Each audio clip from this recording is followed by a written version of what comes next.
donc question de circonstances dans cette période hivernale. Plusieurs États membres hésitent à fermer leurs frontières pour le ski. Schengen est enterré ? Plusieurs États membres hésitent à fermer leurs frontières. Déjà, le fait qu'ils hésitent, c'est une bonne chose. Parce qu'il fut un temps où il n'était absolument pas question de murmurer, de chuchoter l'idée qu'une frontière pourrait être fermée. Oui, enfin, pour le ski...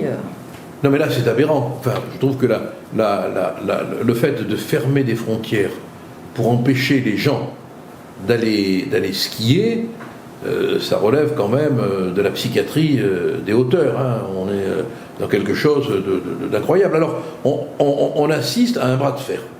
Alors, d'un côté, on a ceux qui résistent, comme le ministre des Finances autrichien. Vous me direz, l'Autriche, c'est un peu le pays du ski. Et ministre des Finances aussi. Et ministre des Finances, et qui est l'or blanc, hein, qui a déclaré, et je le cite, « Si l'Union européenne oblige les domaines skiables à rester fermés, cela entraînera une perte de 2 milliards d'euros pour laquelle elle devra payer. » Alors, et de l'autre côté, il y a ceux, belle Union européenne, hein, il y a ceux qui acceptent, comme la Slovénie, qui se dit prête à se plier à d'éventuelles directives européennes, mais au-delà de la question des stations de ski, ça participe quand même de ce que l'on pourrait appeler la réanimation des frontières. Hein.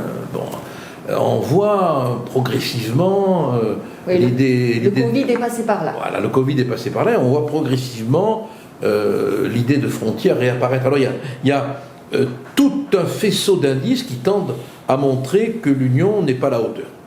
Voilà. Le budget, sur l'absence de solidarité lors de la crise, sur les frontières, sur le terrorisme, et il y a quelque chose, hélas, qui, dans les décisions qui sont prises, a un côté un peu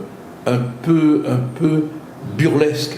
Alors, ça ne m'étonne pas, parce que la bureau-technocratie, elle relève du burlesque. C'est-à-dire que si on regarde de près, comme pourraient le faire certains auteurs comiques, le fonctionnement de la techno-bureaucratie, on y trouve du burlesque.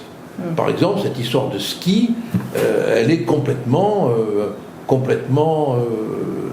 de l'ordre de la commedia dell'arte. Voilà. Alors, je ne sais pas si on pourra skier en Europe. En tout cas, il paraît qu'on peut s'y réunir à 21 dans certaines soirées. Enfin, en tout cas, ça met en exergue... Ou 22 peut-être, 22 comme 22 les flics. En tout cas, ça met en exergue la possibilité de contrôler les frontières intérieures. Mais oui, voilà. Donc, alors je veux dire, c'est extraordinaire parce que jusqu'à présent, il y avait la doxa, pas de frontières, plus de frontières, abat les frontières. Alors quand nous on disait quand même, il serait bon qu'on ait des frontières. Voilà que maintenant, les frontières réapparaissent. Comme quoi, hein, il ne faut pas désespérer des barrières.